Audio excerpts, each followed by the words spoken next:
name is Stephanie Lonsdale, and I'm a resident of Hesperia. And I want to thank you all for agendizing the Hayden loss, and we can all find out and figure out what's going on. But I'm here tonight to say that I'm very sad and disappointed. Nothing has changed at Hesperia Animal Control. There is still no transparency or accountability. After all the things that have happened, the incidents of staff mishandling, some would say abusing animals, after all the discussions we've had in the last 4 months, including public comments, nothing has changed. Healthy, adoptable animals are still being killed. Killed while kennels at the shelter sit empty. Killing while kennels sit empty is known as convenience killing. Less animals in the shelter mean less work for staff. We send public records requests into the city for information and we are ignored. Volunteers are still not allowed to take pictures of the animals in the shelter.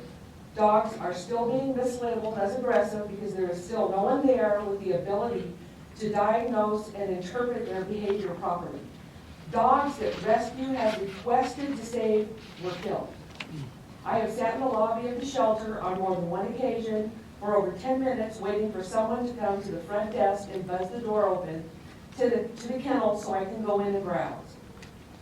Why is Hesperia Animal Control still closed to the public every day from 12 to 1:15 for lunch? That's the time when citizens who work would be going to the facility to find their lost pet. According to the City of Hesperia's website, the facility is fully staffed. Why is everyone going to lunch at the same time? Why not schedule staff more effectively to serve the public and save more animals? Why does it still cost a citizen $300+ to redeem their dog when he or she has been impounded overnight at the facility? The $300+ doesn't even include spay or neuter for a first offense. Wouldn't it be more productive to reunite families with their pets rather than kill the pets because the family can't afford the outrageous fees? And the gag order is still in effect in Hesperia's Animal Rescue Group policy. When is this going to change? Where is the transparency and who is accountable for what's going on at Hesperia Animal Control? Excuse me, Mr. Mayor, I'd like to ask Ms. Lansdale a question. Could you just come to the microphone? You've identified yourself 3 times you've spoken. Once you've identified yourself as a resident of Apple Valley. No, I haven't. And twice you I have not represented your... I have never lived in Apple Valley. You're incorrect. Well, I've heard you, and so did some of the other council people. Well, I'd like to know because I've never lived in Apple Valley. I've never said that. I live in Hesperia. Okay, I just want to make that... I had to move. I used to live in those brand new KB homes that were built in 2006 off East Mile Drive. I was harassed to the point where my husband said, "Screw this, we're moving." Jerry Saunders used to sit at the end of our street with binoculars and watch my house. Who's Jerry Saunders? Animal control officer. Okay, so we've established that you're a resident. Yeah.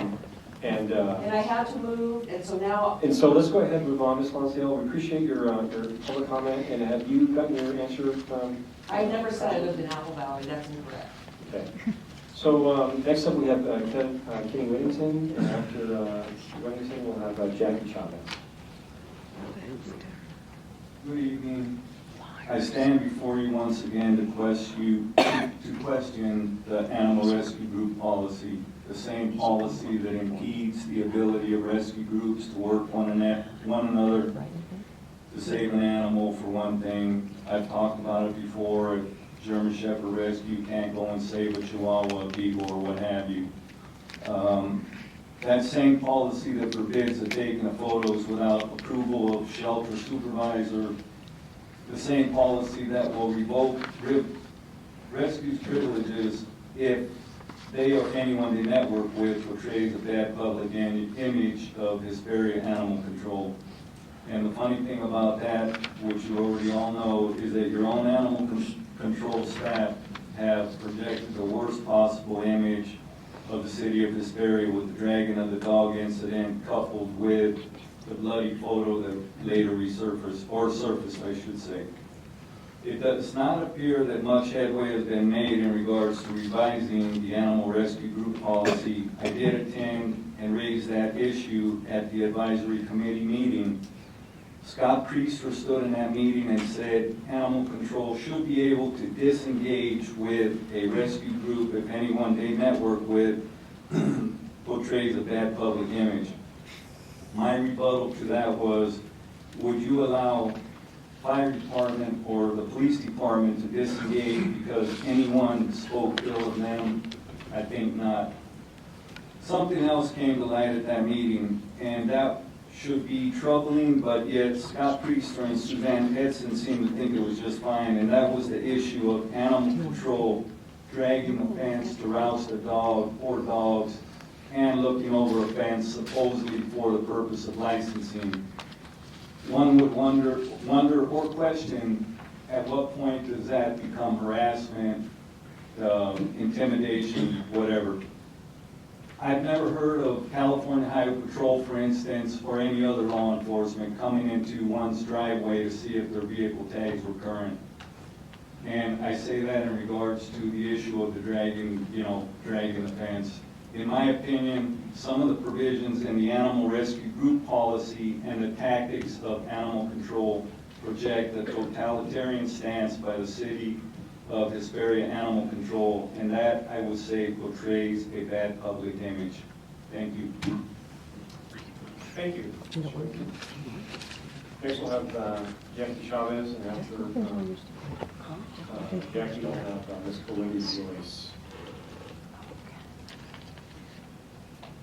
I'm going through a lot with my, excuse me, going through a lot with my dogs. I've got 3 small dogs. No problem, I take good care of them, but I got 3 violations that they said that I can't have but 2 dogs where I live. And it's upsetting me, and I told them, I said, what do you want me to do, throw the dog in the garbage? Don't give it to somebody. But there's so many dogs that need to be taken care of, and they're at the pound. And I got 2 of them licensed, and had their rabies shots, but the other one, they said no, because I can only have 2 dogs. And I'm very upset about it because I live in the mobile home estate out on Arrowhead, and I've got people around there who've got way more dogs than I have. 3 great big dogs on Hinton. Their acreage is no bigger than mine. There's 7 dogs, there's 10 dogs in that mobile home park. Why are they picking on only me? So I'm really upset about the whole situation. I don't understand it. I've had them all fixed. They've had their shots and everything. They got the paperwork on. I've gotten 3 violations are coming out there. So what am I supposed to do with something like that?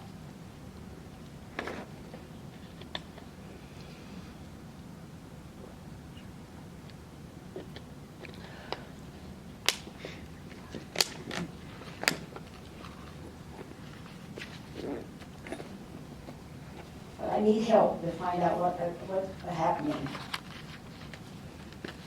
I've had them ever since they were going to be 2 years old in October, and I took care of them because Mama wouldn't take care of them. And it's only 1 other dog, and they're just little dogs. See, so or they should say they can't answer her question. They just leave her alone. And I don't know, they said something about the code enforcement, as far as I know, on the page, don't say anything about code enforcement.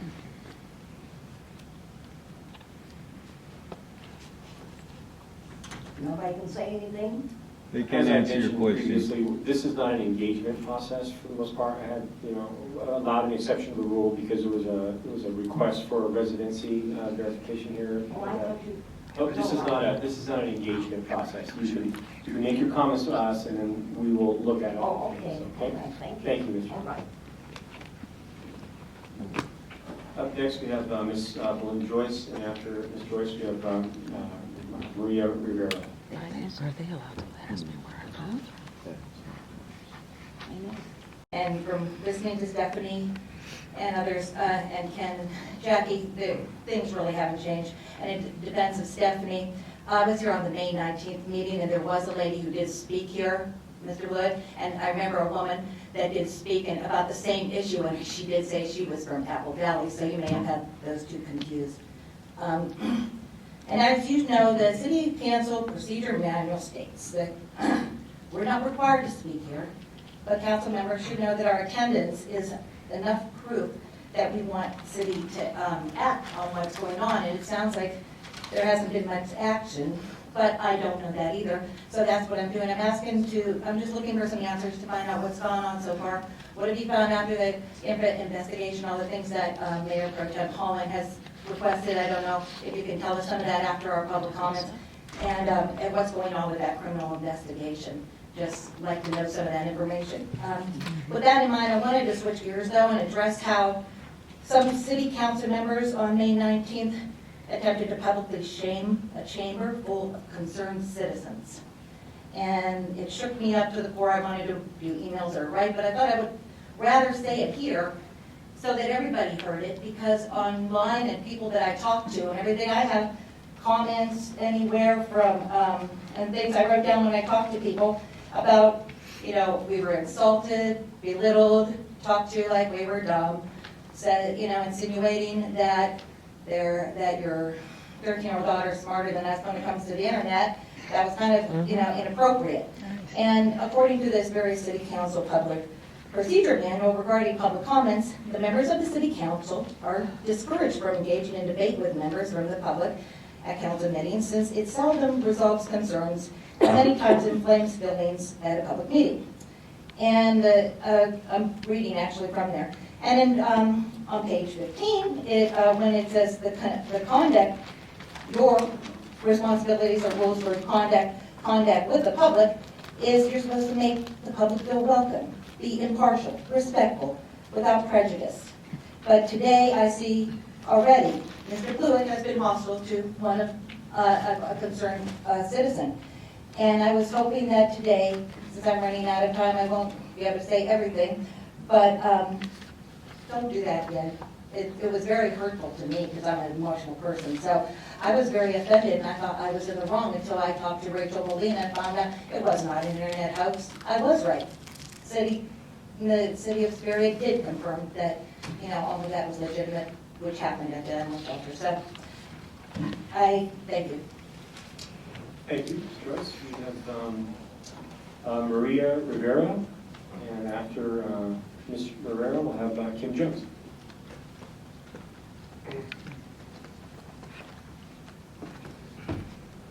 Haydenville, and we'll have a staff report by Director Scott Brewster.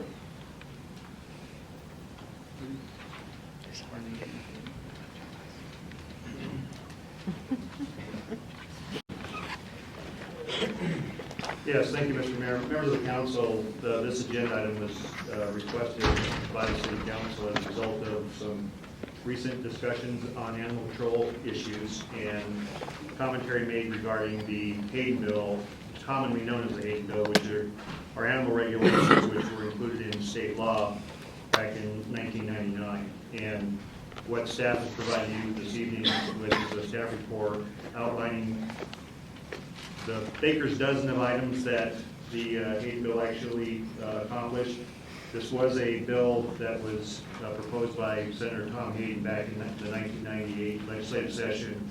It went into effect in July of 1999, and it placed a mandate on agencies, cities, counties, and public agencies that operated what are called pounds or shelters. And the city of Hesperia was one of those agencies affected by it.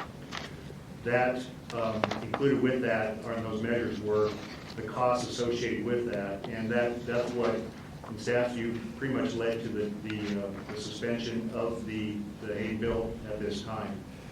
That I'll comment on further in a minute. But the staff report outlines the changes that were made to the penal code, the civil code, and the food and agriculture code. What these did is supplemented what was already animal rules and regulations that agencies had to comply with. These were a little bit more far-reaching to address the need for additional protections of animals, the need to allow additional time for the public to redeem or claim their animals. It also provided for procedures where prosecution for cruelty to animals could be pursued.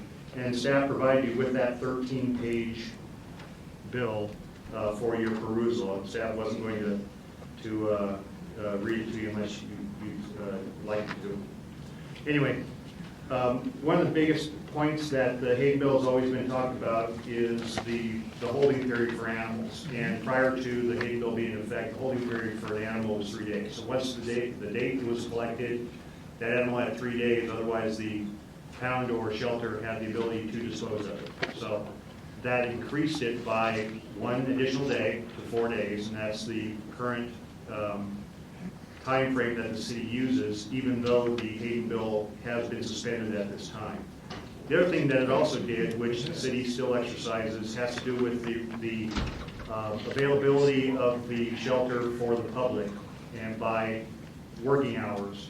We had included in the operations of the shelter a late Wednesday night rather than being open on weekends, and the shelter is open until 7 p.m. to allow the public to come to the site and redeem their animals or adopt animals or any other type of business that they so chose. So aside from that,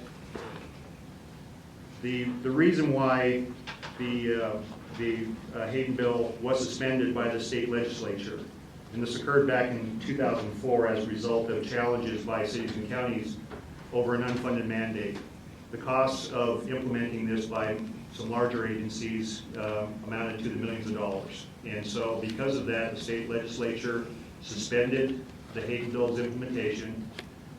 Now, that didn't mean that agencies didn't have to, or didn't have to, let me back up, I'm trying to say this the right way. This did mean that cities and counties had to stop them. If they wanted to continue complying with it, it is their option.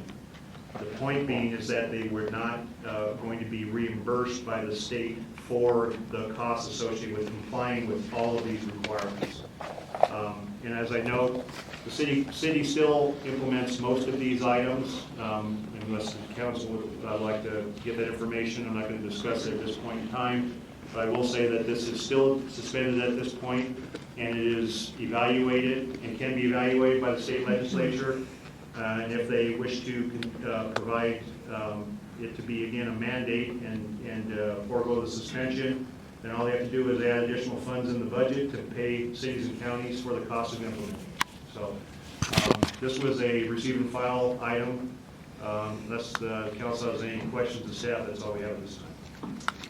I would only add, Mr. Mayor, that I agree with everything Scott said, and that I've done my own independent research and confirmed what Scott said, that it is considered by the state to be an unfunded state mandate, and therefore is not required that cities comply with the bill. That's the legal status. Thank you. Okay, any questions for staff before I open up to public comment? Go ahead. Paul? This may sound redundant, this is both to the city attorney and Scott. So just for clarification, has not been reinstated or has not been lifted? Lifting it. Thank you for Okay, correcting so in me. essence, That's it's correct. in place? Yes, From it the is in place. suspension originally in '04? That's correct. Quick question, maybe you may or may not know this. If we were to comply with every single portion of the Hayden bill, what additional cost would the city bear? Ballpark. At this time, Yes. fact of the matter is we're complying with about 99% of it, so we are already bearing that burden. If the council wanted to relieve itself of costs, we would have to do an evaluation on what it would save by going back and scaling back the holding periods and other aspects of it. Keep in mind that there are other laws that we still have to comply with anyway with respect to animal control. So there are a very select few items that we would be able to have costs saved on. But it would probably, based on our current budget of about $1 million for all animal control operations, it would probably amount to percentages, low percentages. Okay, so again, just to reiterate, because I think there's confusion on how the state applies laws, how they suspend laws, how they have unfunded mandates. So when the state imposes a law like the Hayden Law or the Brown Act, in the original Brown Act, it was an unfunded mandate. for that unfunded mandate, we had costs. Cities and counties had costs. So the state would then, at the end of the year, we would send them a bill, and they would reimburse, whether it's monthly or quarterly, yearly, whatever it is, we would send them, the state, a bill and say, this was the cost of administering the Brown Act unfunded mandate, this is the cost of doing the Hayden bill and everything, send us the money for the cost. That got to be in the millions and tens of $1 million for the whole state. Correct. So the legislature, in their infinite wisdom, said, you know what, we're tired of reimbursing cities for these costs. One way for us to get out of reimbursing them is not to make it an unfunded mandate. So we leave the law on the books, suspend it, and then don't lift that suspended. So even though it's on, they suspend. So what they do when they suspend it, they allow us not to do it, not to follow it. If we choose to follow it, we choose to do it now at our cost. That's correct. Okay? That's absolutely So correct. basically, the state wanted out of the reimbursement business. Correct. So they suspend it and say, you guys are on your own. Yep. Okay, so now if you want to abide by it, but you're going to write the check. You're going to pay for all those costs. And then if we wanted to get rid of the Hayden law altogether, maybe save us 3% or 4%, going from 4 days to 3 days. But basically, it's not a huge amount of savings for us and everything. So we've continued to act under the Hayden law, although technically we're not required to do so. Correct. Okay, one last question before we comment. Well, there's still plenty of time. It seems pretty evident when you read kind of the background of how this all transpired that it wasn't just the city of Hesperia that was having an issue with this. There were cities and municipalities all up and down the state that incurred a significant cost to comply with the Hayden law. Is that a true statement? That's correct. City of Los Angeles actually spearheaded the lawsuit. Okay. So I guess ultimately the point that I want to make is that this is not unique to us. This is unique to no city. All cities have basically incurred a substantial cost to comply with the Hayden law when it came out. That's correct. Okay. Okay, well, let's go ahead and open it up to public comment. We have one public comment card. We have Marla Tauscher.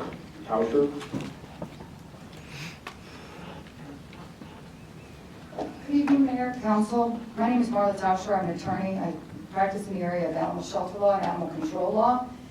I only have 3 minutes, so I can't possibly go into what's a reimbursable state mandate, what has been deemed by the Commission on State Mandates to be reimbursable or not. But I will tell you this, that this staff report is a gross oversimplification of this issue. Not all of the Hayden law has been suspended. In fact, of the 9 items that are listed in the staff report, only 3 or 4 of them are actually suspended right now. The bulk of the Hayden law is still intact. There was a report back in 2001 on the Commission on State Mandates that actually determined which of these are reimbursable, which are not. Even so, and I find this to be a very common problem. It's very common. Most people have no idea. The people who are supposed to be running our shelters and who are supposed to be enforcing the laws usually don't have a clue what the laws are. So it's not that uncommon. It's really not all that confusing if you read the reports, the analyses from the Commission on State Mandates. There were at least 2, one from 2001 and one from 2006. But this is very much inaccurate. This staff report is just inaccurate. And also, you have your own statutes, several that are analogous to the Hayden law. So regardless of whether these provisions are suspended, you still have other ones in your own municipal code that are analogous in terms of record keeping and in terms of care of animals and other things. So you still have to adhere to those.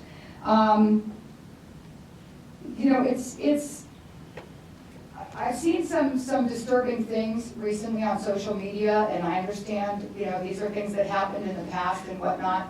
I get that. But right now, you're kind of at a turning point. Your reputation at the moment is somewhat tarnished in terms of how animals are treated at your facility, whether you like it or not. And you're at a turning point. You can either go forward and make changes, you have people who are willing to help you, or not. Reading what I've read about your facility and reading your rescue contract, among other things, and some of the other things, there are a lot of red flags. First of all, you have no volunteers.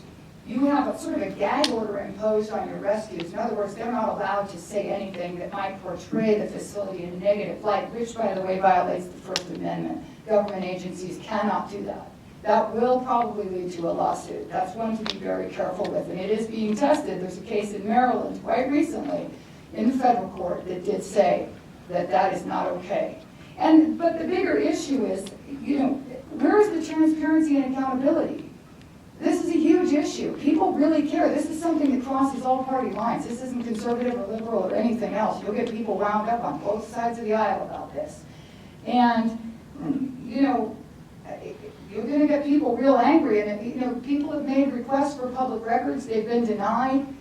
Why? If your shelter staff is doing what they say they're doing, why wouldn't they want to tell you about it? Like I said, you're at a point now where you can choose the direction to go. That's the good news. You have people willing to help you. I'm willing to help you. I know these laws. This is what I do.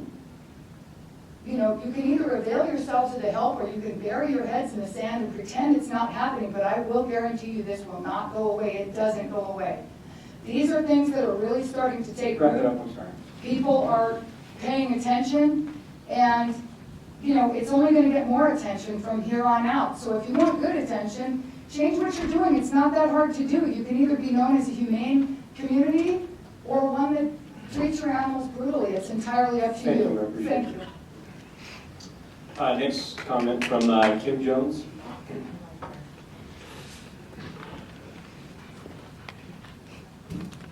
Reckon you know how I feel about it. It's like, don't drop anything, pretty much what this lady just said, okay? I don't want to bring up the developers and all that again. I know you know where I'm going. In the past, the way fees for them, so they can bring stuff in, build stuff, and I know, eventually the city gets a little money and stuff. But when it comes to animals, it's a big finance, we don't want to do it. That's what it sounds like, But it's like, a lot of us, we love our animals. I'm not an elephant like this lady here and these other people. I'm just, somebody had a head injury, so the words that come out, sometimes it sounds rude and stuff, and I don't mean it to be that way. But like, what she said, what happened at the pound, your image is in the toilet. Basically, it's in the septic tank. Build the image up. We're showing we ain't a bunch of morons, we ain't a bunch of abusers here. I'd even go so far as like bring some of them animals to each council meeting and show them off, just leave them here so they put the camera on them every now and then and say, hey, this is what we got. You gotta build your image up. Let these people see these animals. Take all their pictures they want, and stuff do. More pictures are out there, more chance these animals are getting out of there, getting out of town alive. Through the front door, not through the back door. I've seen that before at another pound where I used to live, and about threw up when I seen those trash cans come out, one tipped over, and all those deceased animals fell out. I still remember that black and white dog.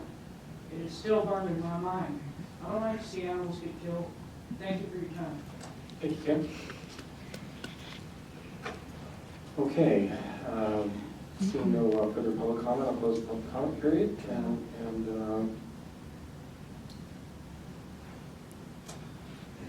I'll reopen the public comment, so you can come on up. I'm sorry, I'm a blabbermouth, what did I say? It's your right to speak. Thank you. My name is Jerry Pike. Could you speak in the microphone, please? Thank you. Thank you. I feel for these ladies, I feel for anybody with their animals. I can understand though the misunderstanding. There's Dinsdale and Lonsdale, is that how you pronounce the name? They're kind of alike. One lives out in Apple Valley and the other one lives here in Hesperia.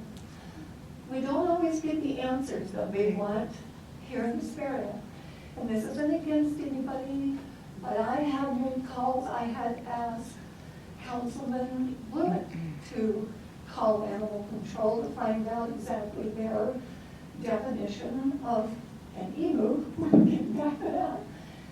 but he got crushed, inundated with all the calls about the picture and so on from animal control.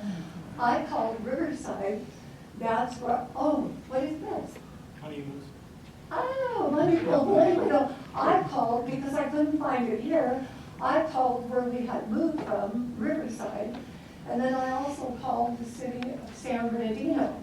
And I found the answer then. There's a state program that all of the animal controls follow, and it has emu under livestock because they're bigger, because they're exotic. They're right up there like with ostriches and so on. But wouldn't it have been nice if we could have had that answer here? And directing us to call the 1,000 number doesn't always get us our answers. You know, Paul Thomas Sr. is not here tonight, but he was telling us about how he had called several times and nobody could give him the correct answer. So we don't always get, I'm still for Councilman Holland's suggestion about letting us know exactly what animals we can have on places because we don't always get those. As you had suggested, that we call that number. No, we don't always get the answers that we need at our level here. Well, anyway, no, I appreciate you all, but there are some instances though where we don't get the answer to. Thank you. Do you mind? You fill out a comment card if you get a chance. Mr. Whittington? Thank you. You know, I just want to say really briefly that when I come to speak, you know, I don't come to be combative with you guys. I really don't. I come because I'm trying to speak up for these animals who can't speak on their own. You know, it's a shame that you guys as the leaders of Hesperia, and just for the record, I actually live in Spring Valley Lake. I don't live in Hesperia. I do have plans for Hesperia. But what I'm trying to say is, you know, you guys have the opportunity to change the narrative on this subject. If people are willing to help, if people are willing to sit down and speak with either, be it you guys or Scott, whoever it is, and you're able to get some constructive conversation out of it, I would say that's a positive. I understand that you guys also have to deal with the issues of, you know, the budget constraints, the issue with the state not reimbursing you, but I believe that it could also be a positive for holding the animals and getting them adopted out, because unless I'm wrong, and your attorney might be able to answer this, my understanding was that if you euthanize a dog or a cat, I don't believe that you were reimbursed on that portion of the, you know, the whole Hayden mandate anyhow. I believe that it, you know, I could be wrong, I'm not an attorney, but I think that it might actually behoove the city and the people that are concerned for the animals to maybe even increase that holding period. My understanding is that Hills Dog Food, the science diet, that they either provide food to the shelter or give it at a reduced cost. You know, so anyways, I just wanted to say that, you know, I don't come to be combative, but like I say, it's tough when I speak, somebody else speaks, then you guys make your comments because of the way the procedure is. You know, we don't have a chance to interact. There's no back and forth. You can't technically ask me a question, so then I have to come back again and try to address what was, you know, said at the previous meeting. But in a nutshell, I don't come to be combative. I come to speak for the animals that just can't speak for themselves. And as was mentioned earlier, in regards to an issue that crosses party lines, I believe that's very true, because I probably am more along the lines of most of you up there than you would think. Okay, thank you for allowing me to come back up. Do you need me to fill out another? Yes, please. Okay. Yes. Public comment period is your right to speak. I just wanted to say I suspect something. we'll have more people who would like to speak. Ms. Lonzo? I just want to say I have the same intentions as Kenny. We're here for the animals. We want to work with you guys. You know, we're not here to fight. We want to make our city better for everybody. You know, and I want to apologize. You know, I got a little attitude with Councilman Wood. So, you know, I don't want to have any problems with anybody.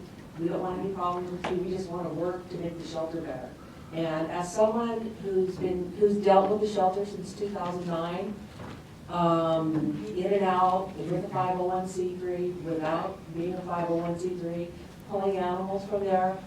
I can say, I'm not a lawyer, but I'm a little familiar with the Hagen law, that we could do a lot better, and we want to help you. You know, I'm willing to go volunteer for shifts, just working the front desk, for free. You know, typing in when people come in, being a receptionist, not even having anything to do. I'll do whatever I have to. I'll scoop food. I'll do whatever I can to help. You know, so it doesn't cost the city any money. And that's all I want to say. Thank you, Ms. Lonzo.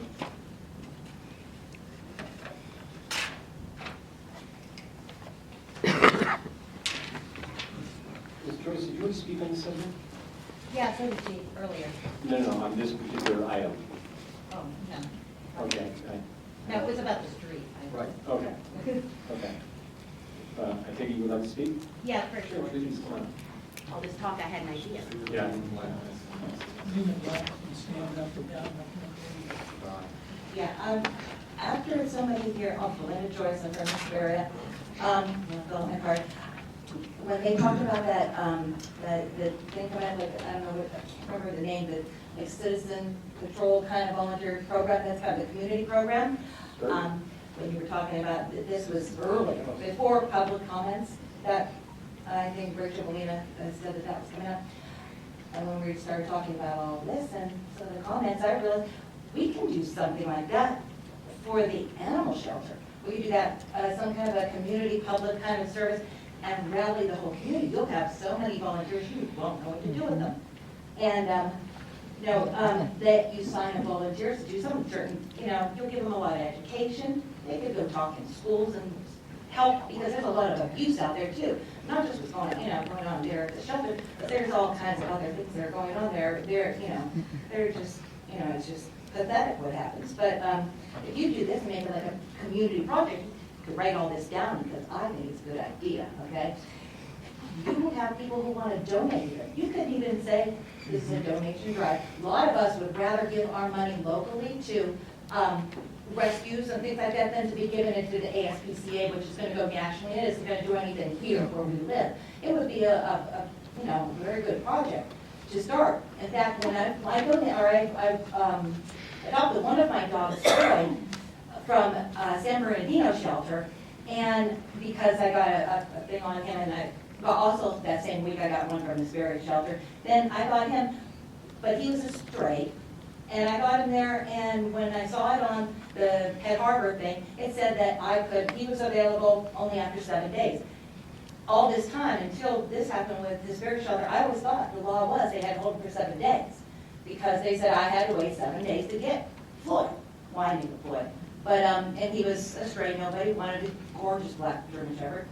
But, anyways, I thought, well, I always thought San Bernardino shelter was probably the worst in the area, and I didn't realize, a lot of shelters have these problems.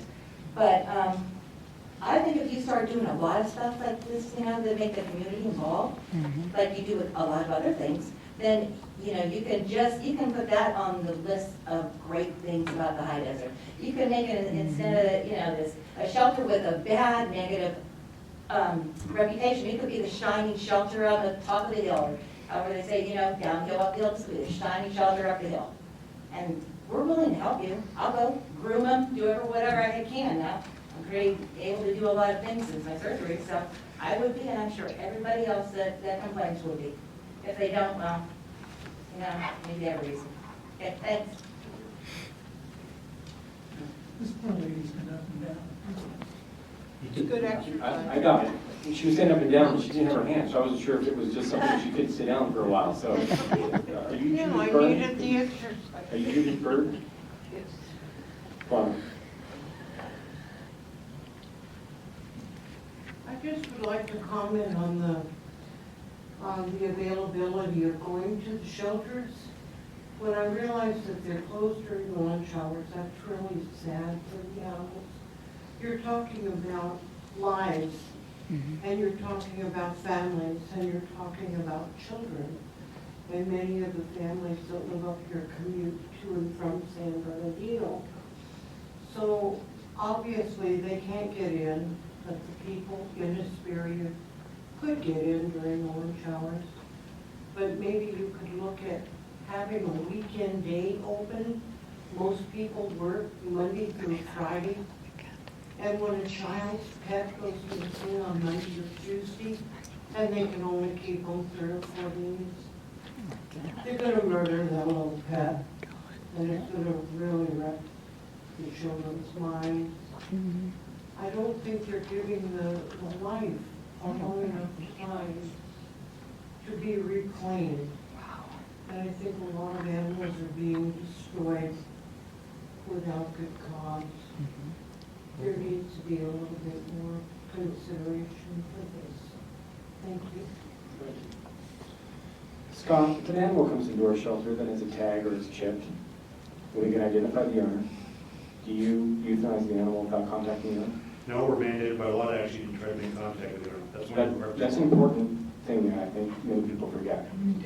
That's part If of the animal is not licensed in the city, then it's an illegal process. It doesn't have to be licensed in the city. If we Well- find an animal that's chipped, it can be licensed in Oak Hill or Victorville as well, so. Okay. Okay, any further public comment? Okay, we're going to close the public comment period. On item number 11, this is a receive and file. Are there any other comments from, I guess, Councilmember Russ? No, I Okay. you already did. Okay, It's wrong. and Councilmember Holland? Yes. It's wrong. Couple of things. Couple of things, Scott. Give me an idea. The current policy is 4 days, correct? Minimum, Minimum. that's right. Generally, how many days is an animal hold before it's destroyed? The animals, on average, I would say, are held between 6 to 7 days. Okay? We have some that have been there 60 days because we believe they're adoptable. Some that have been there 4 days and then they are put down. Killed.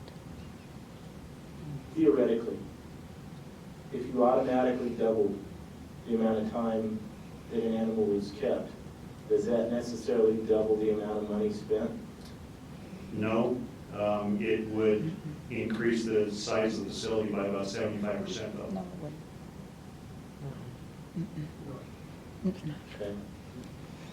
At a cost of, We haven't built a new facility at this point in time, so I can't venture a guess. Last numbers we had, well, Apple Valley built one for $8 million.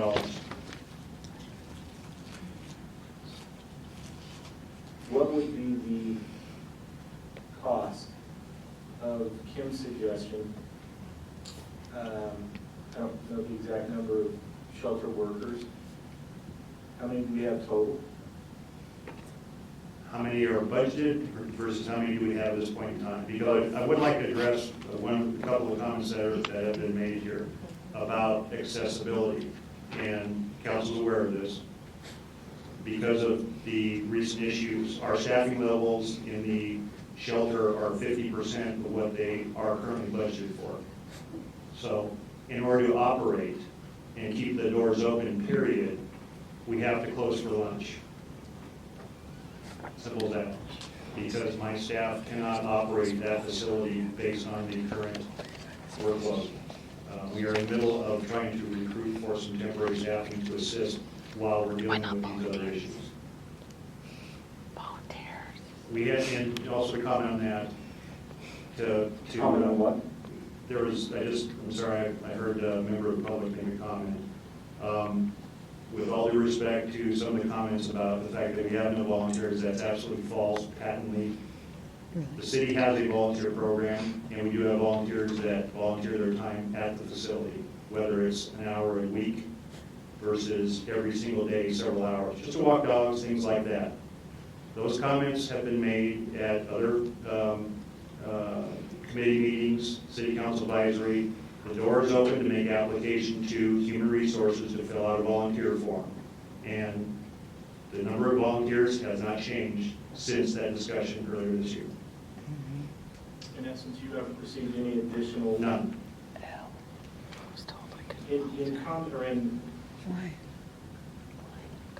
In regard to the comment made by Tim Jones about the idea, which I actually think is a terrific idea, and I hadn't thought about it, to have a member of the staff, or in this case, a volunteer, put a dog on a leash with a collar and trot him in and have him sit right in front of the dais, or kneel, or what have you, while the council's going on. Cost? None. Minor, other than one staff person sitting here with the dog. Volunteer. Volunteers. I am given, I would point out that I am given some very select times where the city manager has allowed me to bring a dog into the city council chambers. So while this is not a animal facility except for service animals, I mean, and that's the gist of it, because some members of the public are allergic to animals, and so we're trying to make this facility available to the public as a whole. There are events, activities, you know, and I've outlined for the council in the past about all the things that the city does to try to promote, you know, animals going out the front door at the shelter versus going out the back door. And, you know, the last event was the Rotary Club sponsored with the city, the pet walk. So we have those things. I have staff that previously volunteered their time to take animals to the local pet smarts for adoptions. At this point in time, because of staff resources, we can't do it. And also city regulations prohibit volunteers from driving city vehicles and essentially being off the premises. So that's a liability issue. They can drive their own. Last question. We used to do it all the time at Rancho. If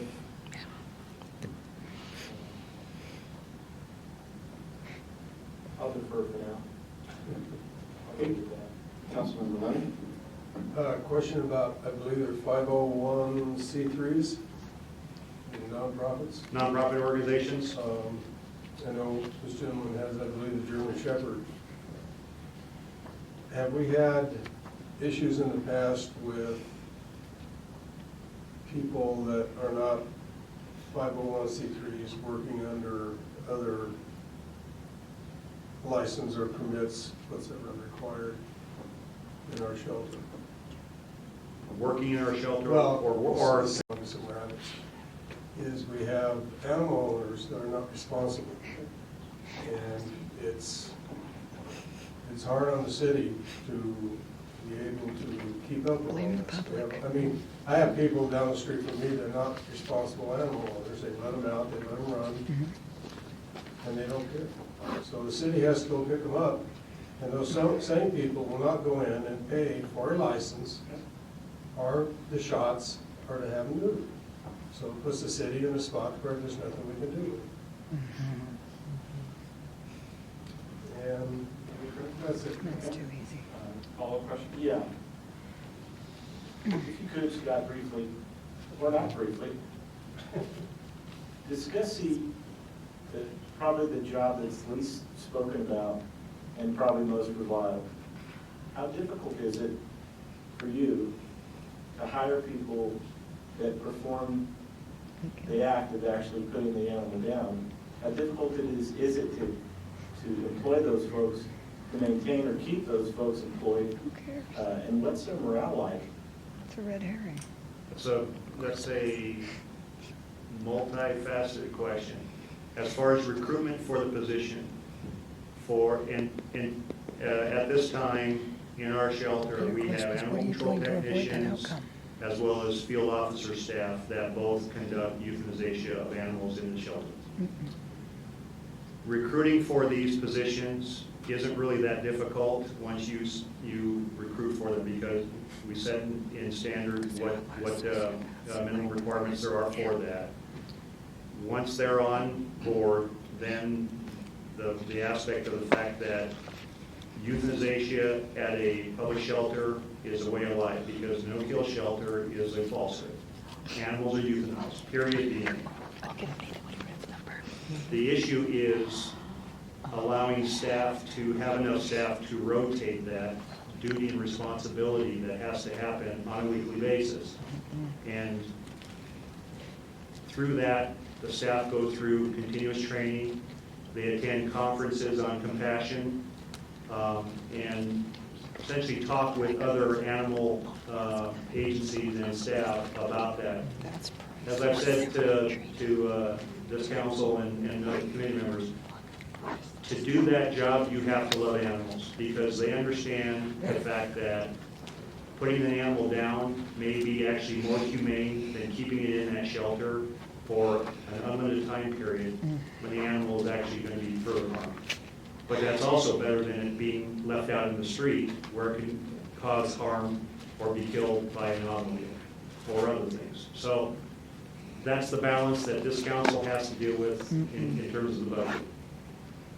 The staff, again, that's part of their duties. If that's part of their career path, then they do it. I've got staff that have been there for 15 to 20 years. I've got staff that just started. And so it is something that they enjoy doing. It's something that they're around animals all the time.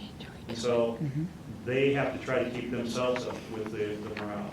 And, you know, I visit them multiple times a week, talk to the staff, and so it's to let them know that they're not alone in that, because it is the most difficult job that the city has. Outside of a peace officer that has the ability to kill something, this staff has the ability to kill something legally every day. That's a very hard thing for some people to swallow, be able to accept. We have staff that just can't do it, and they don't last, obviously. But you have shelters that have to do this. This is a mandate by not only in the state, but in the country, that we have to deal with animal issues. And they have to love animals to do the job. So, I don't know if I've given you enough, or if you want more elaboration. No, that covered it, because it seems as though in this issue, we've talked about everything but that.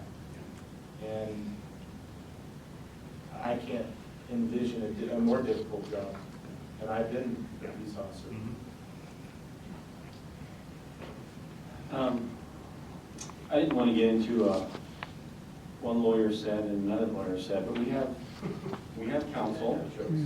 Yeah, we have counsel that has weighed in on the topic that I asked to be agendized, which is the Hay Loop bill. We have staff receive and file the report on this. We've had counsel weigh in after staff report, and then subsequently an attorney, unknown attorney, come in and in essence say staff is incorrect and our counsel is incorrect. Yeah. Can you just reiterate once more more statements about the hate law? Because I want to make sure that we understand this properly. Well, sure, I can reiterate what I said before, and that is that according to my research, the Hayden law is suspended, and every year when the state legislature decides in the budget process, they decide whether they are going to continue to have it suspended or whether they're going to reactivate it. At this point, it is still suspended. No. Well, No. according to my research in its entirety, No. I don't want to stand here and say that I'm infallible, and so, you know, if another attorney has said that she believes I'm wrong, I'm happy to talk with her after the meeting and see what research she has, but according to mine, it was suspended. I'd welcome dialogue. No, not now. No, not now. Welcome dialogue. Okay. Just to get some clarification, you know, there are specialists in certain areas, and I certainly won't begrudge anyone potential knowledge, but the law, as they say, is interpretable, And so it is, I believe, the request of the entire council, if you will, that it would be good for us to understand what those requirements are. I think at the end of the day, it doesn't necessarily matter because we have, much like the Brown Act, we follow that in its intent. So I don't think it really matters. The issue at hand is that so many people have come up, and perhaps that's an incorrect statement. I'll say a number of people have come up and pointed fingers at us and said, "You aren't following the Hayden law." And I know for a fact that they're not attorneys or counsel. Okay, so the reason I brought this up is to kind of put an end to that and to be able to say, excuse me, we've actually dealt with this matter already. Go back to June the 17th or whatever today is, the 16th. And yeah, it's gonna be the 17th before we know it. And specifically look at how we addressed your concern. That was really the intent of this, and to get some of the details so that we can understand it. Again, at the end of the day, I don't think it matters because we're compliant to the degree that we can. And I think, in fact, just my cursory research shows that we're doing better than most cities. And I think if you were to look at even percentages of euthanasia, I think you would find that we do fairly well, especially when you consider that a no-kill facility is a fallacy. And there's just no question about that. So, okay, any other items? This is a receive and file, and so we recommend that we, I guess there's no action taken than that. I'd like to provide one clarification.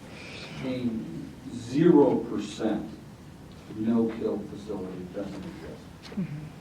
Does not exist. Okay, Because 0%. You use statistics to establish that you're no-kill. But I want to say a 0% doesn't exist. I don't know one, none I of don't my know. staff ever I think there are no-kill facilities, but their percentages are lower than most other cities, but they're not at 0. What they do to make it to the point is they identify that they are a no-kill, 0% euthanasia of adoptable animals. Well, I can statistic that to death. I can tell you that we do the same thing, but that would not be factual. Yes, that's not transparent. Okay, I just wanted to make that clear.